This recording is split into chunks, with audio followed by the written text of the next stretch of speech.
They'll say the Nigerians that come to the States are usually the most educated, the most affluent. They're the ones that come here, and because they already have a certain amount of privilege, that's what makes it easier for them to be able to excel. I want to absolutely reject that BS, because I think that's exactly what it is. It's BS. And stories like Giannis' story kind of show that.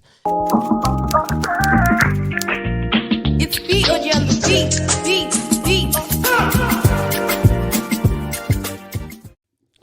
My people, how far? Thanks for joining the Courageous Pod. For those that don't know me, my name is Corey. I happen to be one half of the Smiling Sufferer podcast. For those that follow that podcast, we talk about Afrobeat, music, current events, pop culture. I'm also one half of the Two Tobies podcast, where we delve more into politics and more serious topics. But today you're joining me on the Courageous Pod. My name is Corey. Courageous, courage. Some that they called me in high school, Courageous. So there's really nothing really clever about it, in case you're wondering. But thanks for joining. And please don't forget to like, subscribe. We're trying to get our subs up. So on today's episode, the first thing I wanted to talk about is something that a lot of Africans across the world have been celebrating. At least I know a lot of Nigerians have been celebrating. Obviously, Greek people too have been celebrating it. But it's about this kid named Giannis ANTETOKOUNMPO. Hails from Greece, of Nigerian descent, born to Nigerian parents, Charles and Veronica Adetokunbo originally. Eventually, they had to change their name to Antetokounmpo. For those that don't know, just look it up. It's this family that they happened to arrive in Greece. They didn't really have papers. They had 5 boys. 4 of them were there with them in Greece. They gave birth to 4 of them in Greece. And Giannis happened to be the 3rd born. They started out with really humble beginnings. As a lot of Nigerian stories start out, there's a lot of Nigerians that tend to leave the country for greener pastures, and this happens to be one of those families. So they got to Greece, and from all the stories I've heard, they kind of struggled a little bit. There's even a story that Giannis and his older brother Thanasis, they used to hawk in the streets with their mom. They used to help their mom sell jewelry and bags and stuff like that. So that was how tough it was for them growing up in Greece. But they somehow made it. Giannis took a liking for basketball, obviously, and his older brother actually happened to be a basketballer too, Thanasis, and they joined this local team. I think it was called the I'm gonna screw this up. Philatikilo.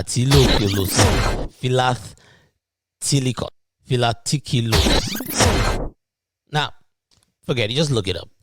They joined that local team, and he was discovered while they were on the team. They were so broke that they used to have to share shoes. Giannis and his brother, they used to actually swap out shoes so that they could both play, and that was how hard it was for them. But through hard work, perseverance, this kid, they both kept at it to the point that he got some looks by some recruiters that saw this guy had some potential. And in 2013, I believe, he got drafted to the NBA. He was the 15th overall pick. His brother too got drafted. His older brother too got drafted. He was the 15th overall pick, and it's funny because it wasn't until right before he got drafted by the NBA that Greece decided to grant him Greek citizenship. I think he had to do a brief training, military training, and they also required him to change his name. And what I find so sweet and about this whole story is that the whole family decided to change their name along with him. So they went from Adetokunbo, which is, the crown is back from overseas. And they changed it to Antetokounmpo because Greece doesn't have because you are born in Greece, you're a Greek citizen. You have to the steps that you have to take. and clearly, they thought it was worth it for him to become a Greek citizen. So he joined the NBA in 2013. He didn't start dominating till about 2015, 2016. I think that was when people really started noticing just how much potential this kid had. To the point that there were some years that he won back-to-back MVPs. Years ago, I had the goal in my head. The most improved player in the NBA, and he ended up winning the best player in the NBA back-to-back seasons. That's how good this kid was. That I'm going to be the best player in the league. Yeah, I'm going to do whatever it takes to help my team win, and I'm going to win the MVP. He also got his Nigerian citizenship. Obviously, they didn't give him till 2 years later, till 2 years after he joined the draft. But effectively, this guy was stateless for the first 18 years of his life. He didn't have a Greek citizenship. He didn't have a Nigerian citizenship. He didn't have any of those passports.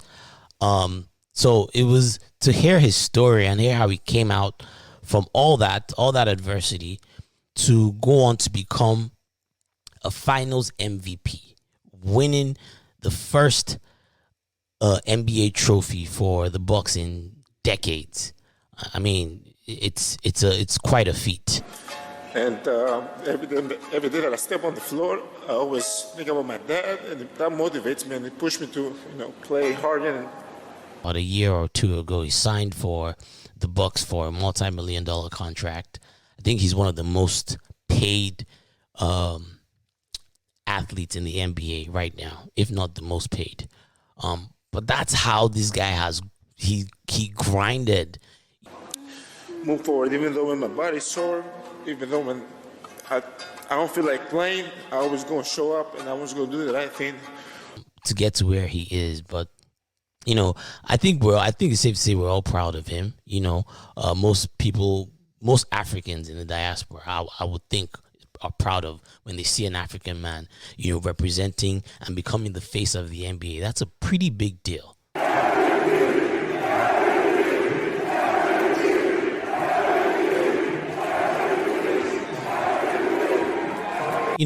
With that said, I do want to talk about some other discussions that have come out of.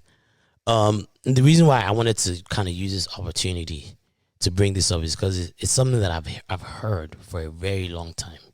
And it's that Africans, and I hear it all the time. They say the reason why Africans tend to, excel when they get to places like the US, the UK, places in Europe, abroad, that we tend to excel is, and I've heard it many times, is that they say Africans have a little bit of privilege when we come here. I've heard things like, the Africans that actually do get to come here are the cream of the crop. So usually we're the ones that are usually at the upper echelon of African societies. For example, in Nigeria, they'll say the Nigerians that come to the States are usually the most educated, the most affluent. They're the ones that come here, and because they already have a certain amount of privilege, that's what makes it easier for them to be able to excel. I want to absolutely reject that BS because I think that's exactly what it is. It's BS. And stories like Giannis' story kind of show that. Giannis was someone that, like I mentioned, he used to hawk on the streets with his brother and sell. He used to have to sell fake watches and handbags and stuff like that to kind of try to make a living for his family. From his words, he always said that, look, in Greece, whenever he went back home and he went back to his home, he was Nigerian in his home. His parents instilled a lot of these values in him that made him the man that he is today. Unfortunately, his dad died a few years ago, but he's a very family-oriented guy. He's always talking about his family. He's really humble. He's very likable. I think after winning the championship, the first place he went to was Chick-fil-A. Things like that, people find to be, as corny as it may sound, people find that to be really humble and, versus a lot of all these other athletes that you see and they take their money and they throw it in your face, they buy cars. And I'm not saying there's anything wrong with stunting and doing all of that because we do that too. Nigerians, we like stunting too. but there was just something about the way he's moved that people really gravitate towards. And I think that's what also makes him such a really good candidate to be the next face of the NBA. Again, going back to this conversation about Africans and African privilege, I think it's BS.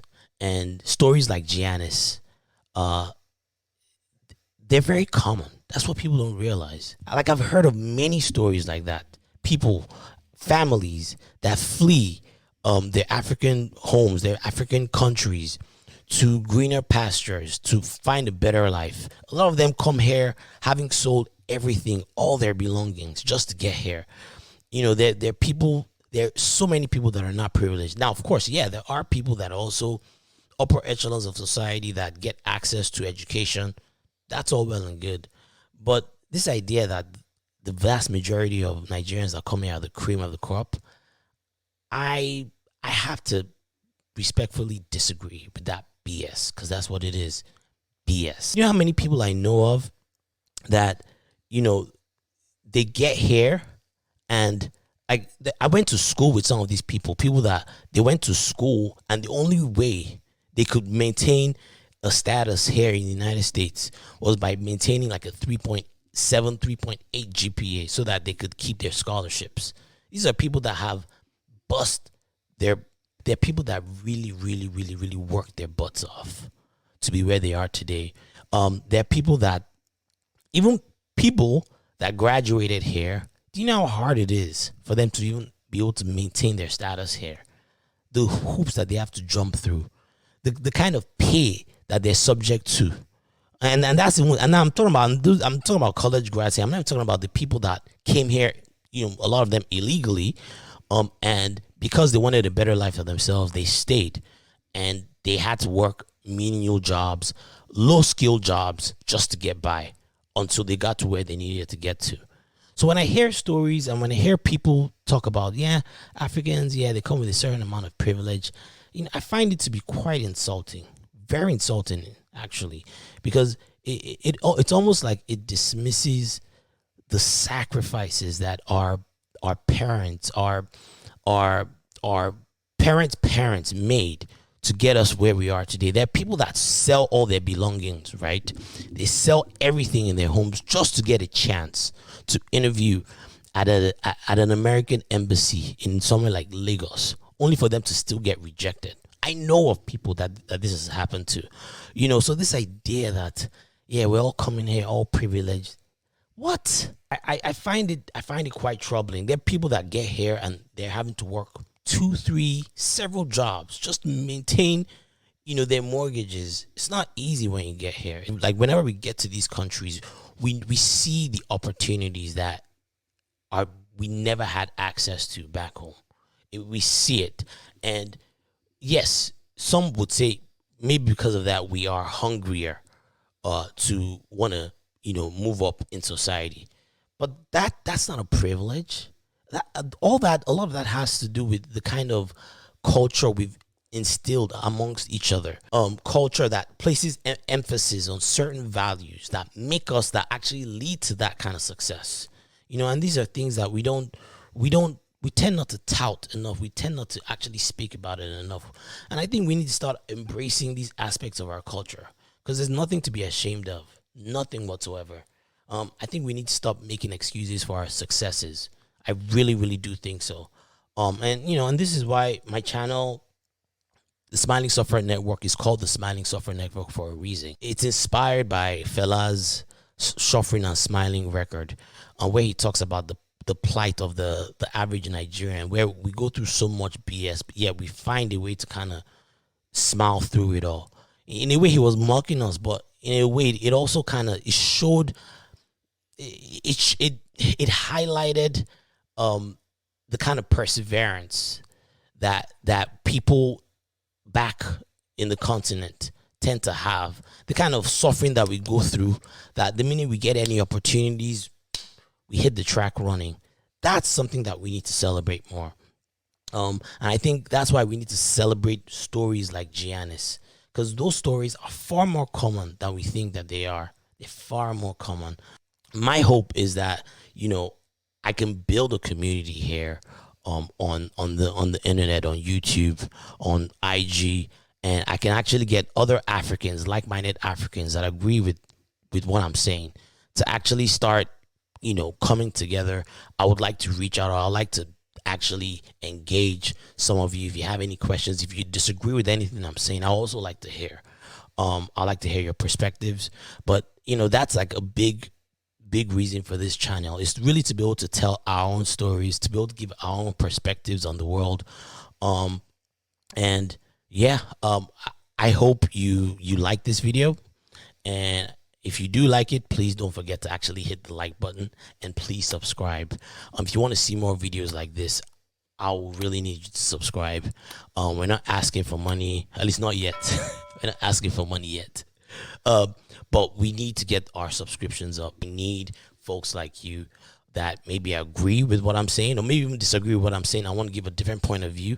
I need you guys to help me subscribe to this channel.